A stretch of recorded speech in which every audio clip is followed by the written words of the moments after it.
titulaire de la météo de la matinale de LCI depuis le mois de septembre 2022, Ange Noiret séduit les téléspectateurs par son aisance face caméra et sa constante bonne humeur. Portrait d'un passionné du climat qui n'avait pas vocation à se retrouver à la télévision.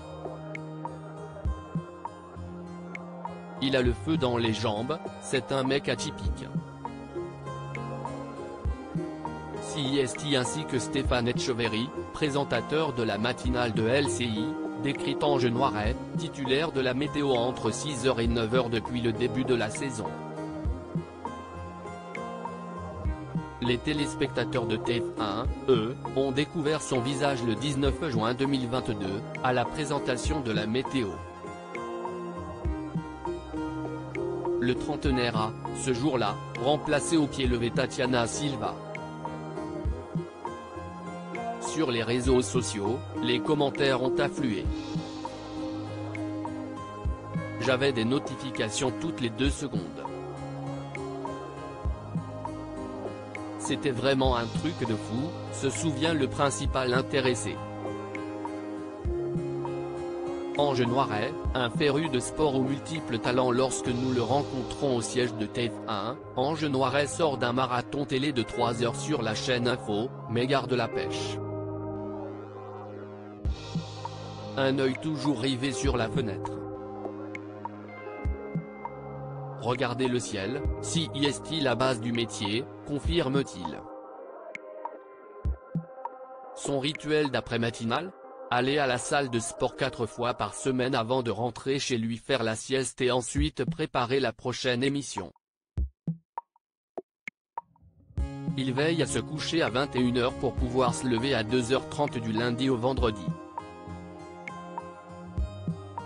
Ange Noiret fait partie des bons élèves, même s'il a longtemps cherché sa voie. Quand j'étais jeune, je voulais être chanteur, danseur, cascadeur et détective animalier, sourit-il. J'étais fan des To Be Free et du personnage de Jim Carrey dans Ace Ventura. Et je regardais la météo comme tout le monde, mais sans plus. Après être passé par une école d'ingénieur, il est resté 2 ans dans une école d'art. Et en a gardé un bon coup de crayon. Le tournant dans sa vie a lieu à l'âge de 21 ans, lorsqu'il pousse la porte d'un centre de recrutement des armées. Là, on me dit que l'armée de l'air recrute des météorologues.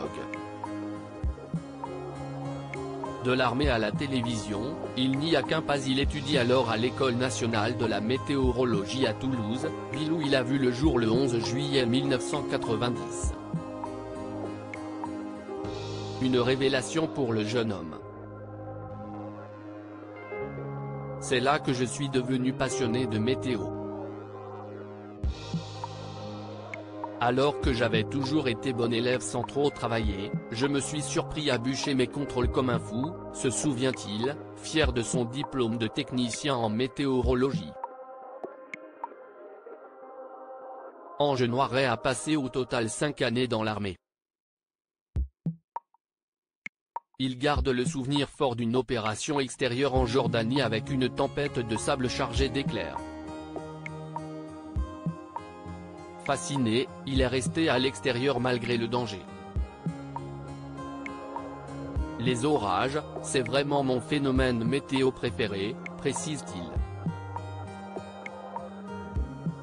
En 2017, il quitte l'armée pour tenter l'aventure télé en envoyant des CV à la chaîne Météo et à TF1 LCI. La chaîne Météo lui donne sa chance. J'ai découvert une autre facette du métier, celle de la vulgarisation. Paradoxalement, pour celui qui brille aujourd'hui par son aisance face à la caméra, apprivoiser l'appareil n'a pas été évident de prime abord. C'est tout sauf naturel de parler à un truc qui vous fixe, s'amuse-t-il avec le recul. Ange est à l'antenne comme dans la vie, assure Evelyne Delia. Après 4 ans passés sur la chaîne météo, il profite de l'opportunité d'un remplacement pour intégrer le service météo du groupe TF1 où son naturel et son humour font mouche. Il est à l'antenne comme dans la vie, assure Evelyne Delia. On a ainsi vu Ange Noiret, en direct, glisser tranquillement à une danseuse du Moulin Rouge présente en plateau qu'un de ses pompons cachait la Corse sur sa carte. Depuis peu, Ange s'installe autour de la table de la matinale pour une chronique liée à l'environnement. Une nouvelle corde à son arc et une idée de l'équipe de LCI qui voulait affiner son personnage selon le présentateur Stéphane Etcheverry. De son côté, Evelyne Delia l'assure, il a un bel avenir devant lui. À lire aussi Ange Noiret, le présentateur météo de LC, déconcentré par des danseuses du Moulin Rouge présentes sur le plateau.